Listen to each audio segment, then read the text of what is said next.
Donc c'est In-C de Terry Riley. In-C by Terry Riley. So In-C was written in 1964 by Terry Riley.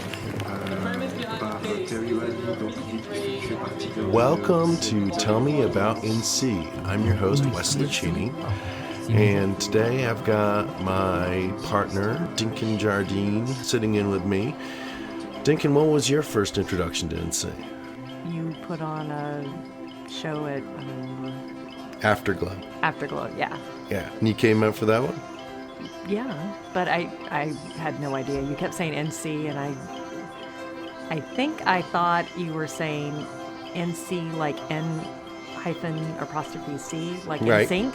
Right. I had no idea what you were talking about or doing. I'm not musically inclined, as you well know. Yeah. Well, part of the series for the podcast is that I talk to people who've played In-C, listened to In-C, grown up with In-C, and ask them a series of questions. So I thought for the first episode, we'd start with me telling my In-C story. And so I thought you could ask the questions of me. So let's take it from the top. So it'll be a little switcheroo. You'll A little actually be switcheroo. the person having to answer the questions versus the one getting to direct the questions. Yeah. Does that feel intimidating for you? Is that bothersome? Well, I feel like my story of In-C comes out when I'm talking to other people, and so I think it's appropriate. Okay. All right. So, what was your first introduction to NC? Okay, it must have been around 2009. I was listening to a podcast on my iPod called Radiolab, and the host, Jad Abumrad, Hello, I'm Jad had just Abumrad. recorded a track This is for Radiolab, the a podcast. compilation album of remixes of In-C. Another artist on the album was Zoe Keating, the looping Zoe cellist. Keating, Zoe, And so the cello anything goddess. The cello goddess, beloved by so many of our people who write into us.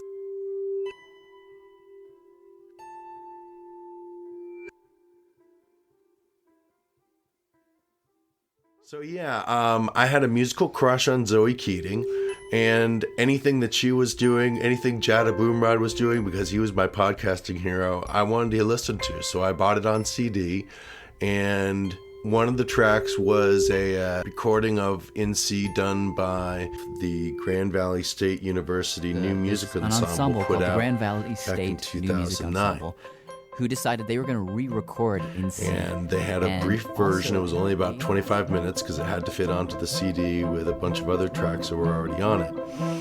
And one of those tracks was done by Zoe, my favorite looping cellist.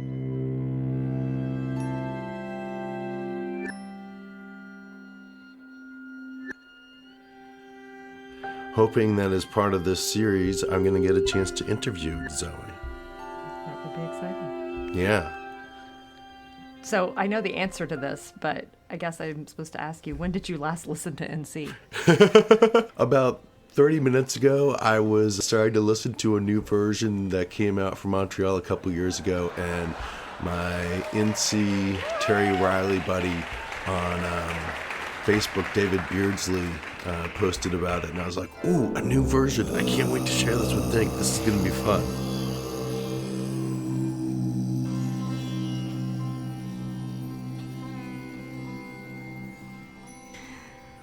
How many formats of NC have you owned? I've only owned it in two. Well, three if you count MP3. So I've owned CDs. Got it from the library on CD back around 15 years ago. 2014 to 2010, I think I listened to it on CD from the library, and I listened to the original version. And I'm a bit of a rebel. I don't like the pulse in the original version of In-C recorded in 1967.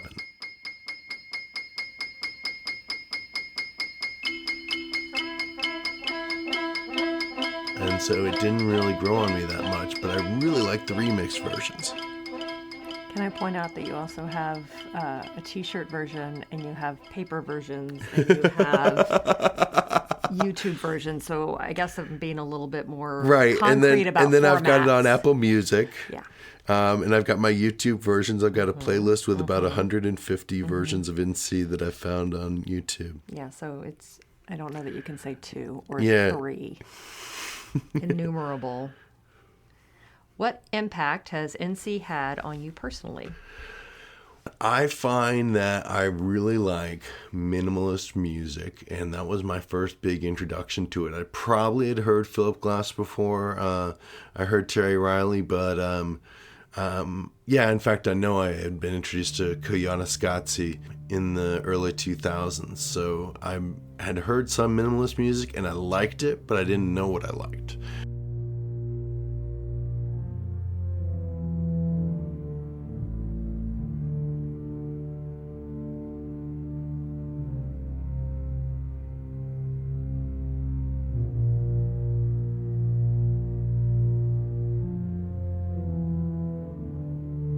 Or a Ukrainian improv jazz group, or a double bass ensemble. So yeah, I'm a fanboy of it, you could call me. What is your favorite performance of NC to listen to or watch, and why? There's so many versions. Sometimes I would have to say it would have to be the newest one that I've come across.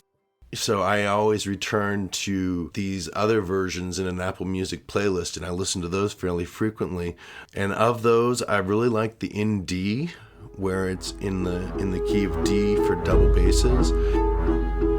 That version, there's something about having everything an octave lower that really works in my mind pretty well. And you like that one? I like that one. Yeah, but I actually expected you to say Molly. I actually expected you to say the Molly one. In C Molly, yeah. Well, that's Abby's favorite. And I'll be talking to them in the next episode, and episode 2. So we'll get a chance to talk about In C Molly. But yeah, In C Molly is good. That's I love the improvisation in that one. That one's probably my favorite improv.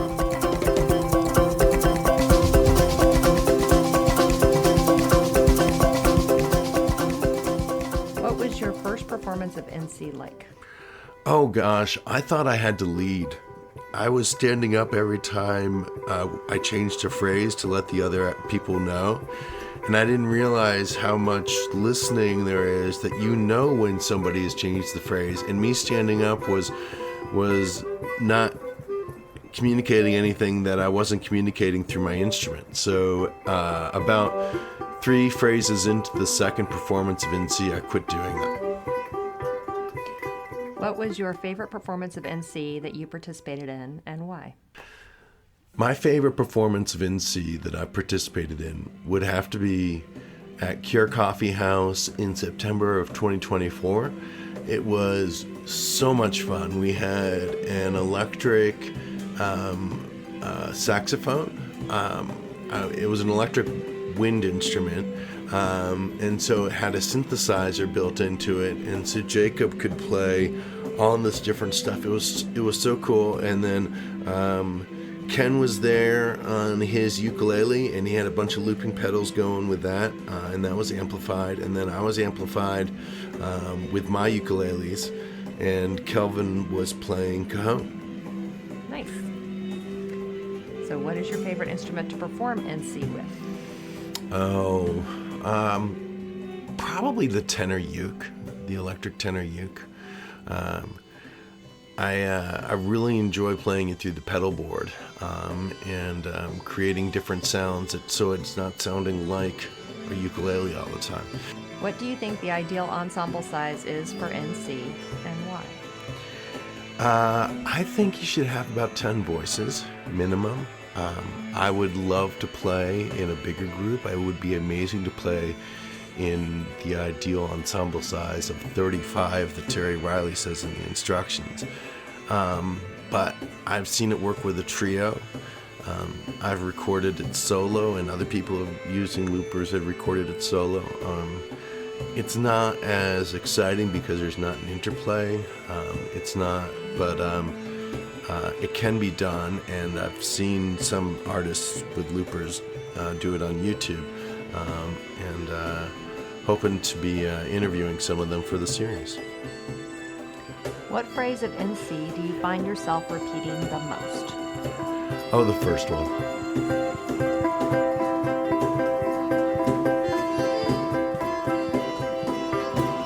also really fond of phrase 35.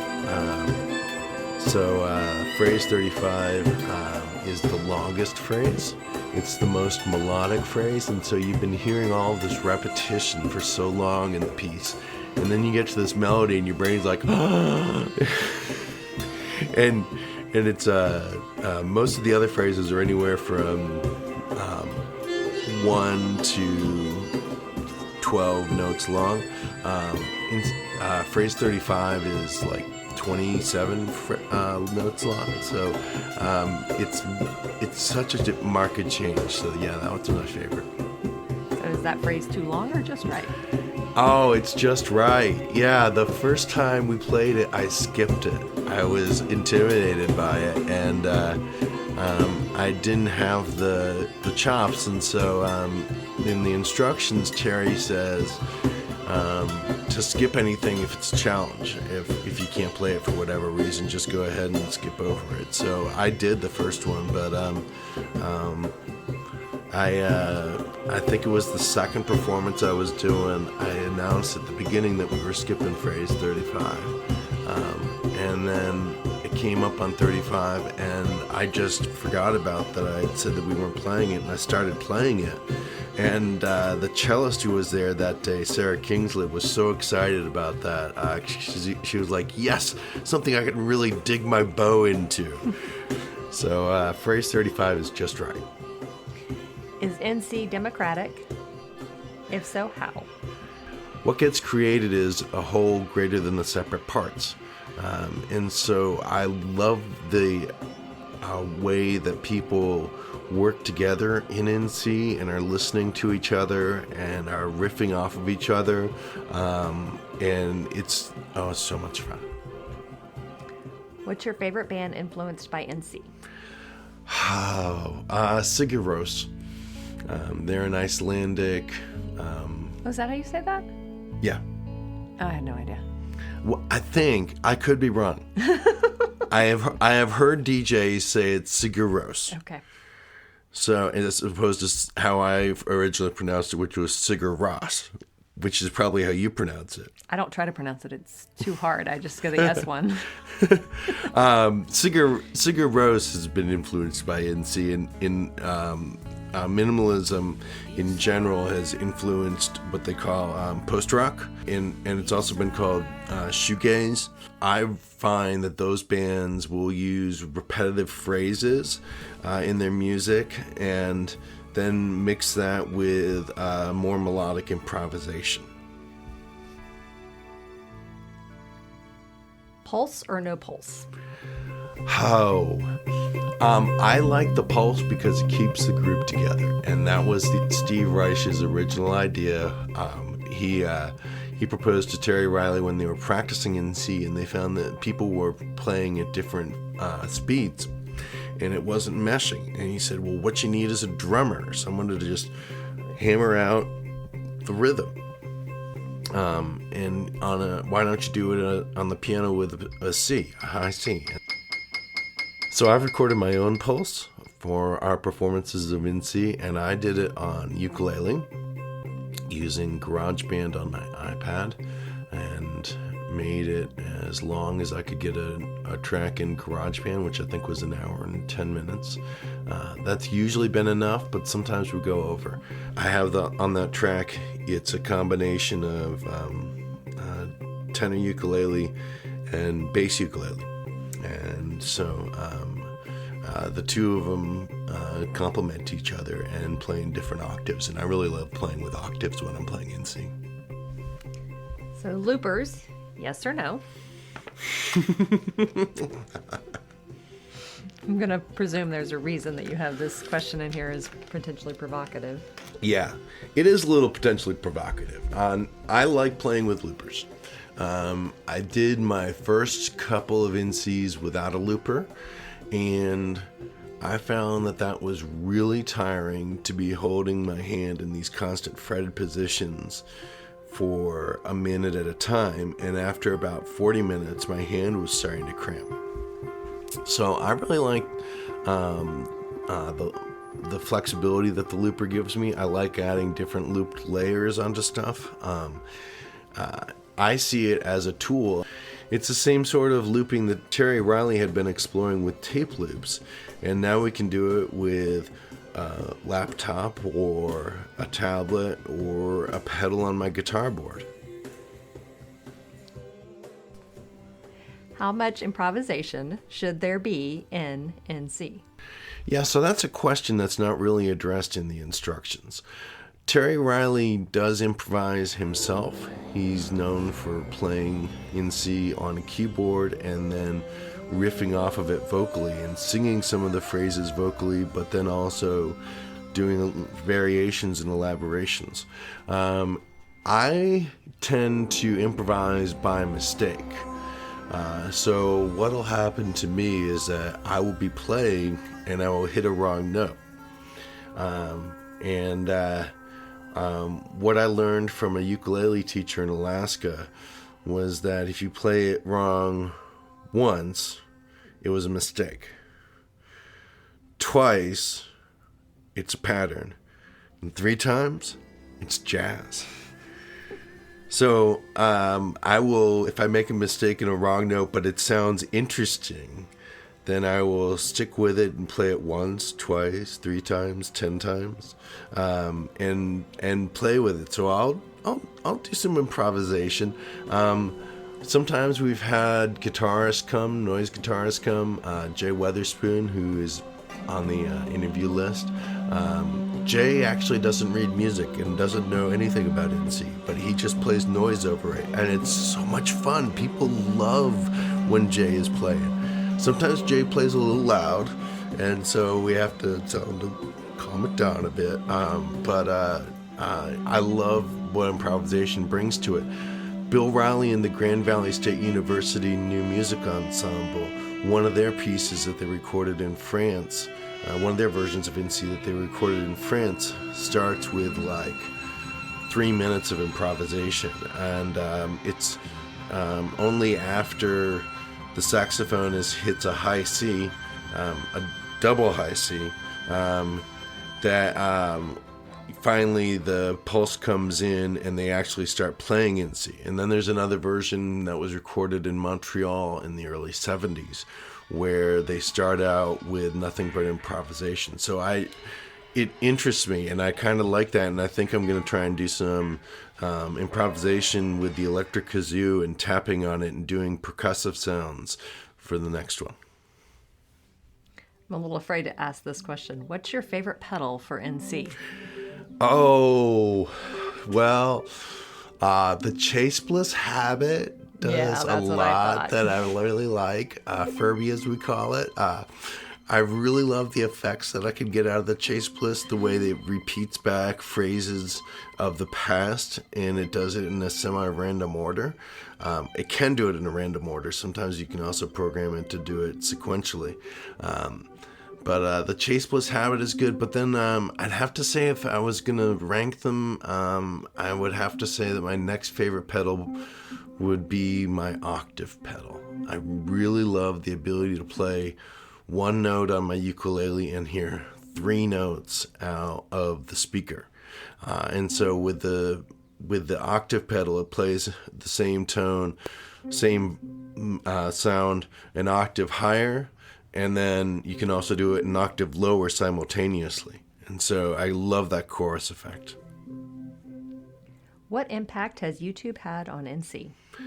Oh, wow. YouTube has really just opened the doors so that if you love NC, you can find so many different versions, and you can find versions where somebody has published an LP that was recorded 50 years ago on NC, or you can find the version that Terry Riley himself recorded on the 60th anniversary in Japan. So it's all out there.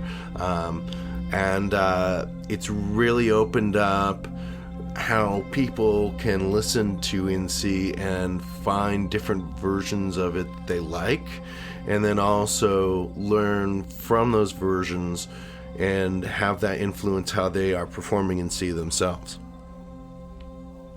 What would you ask Terry Riley? What would I ask Terry Riley? I would ask Terry Riley, why phrase 5? Phrase 5 is identical to phrase 4, except the eighth note rest comes at the beginning in phrase 4, and in phrase 5 it comes at the end. So sonically, it sounds the same. But I think if Terry Riley was going to say, why did that happen? I think his answer would be that he wanted to encourage people to be playing out of step with each other. And he wanted two different notes to be sounding at the same time. And so I think that's why he did it. I don't know, but I would love to ask that question. Okay, that's all your questions. All right. Are there questions that I should have been asking that weren't on the list? No, that's that is all of them. So I guess I'll just mention that I'll probably be publishing this before my next performance of In C. We're going to be playing at the Cure Coffee House on High Street in Old Town, Portsmouth, Virginia on March 15th at 3 p.m. And you should come out. You should listen. You should play. Or you can always watch and listen on YouTube. I'll be publishing the video.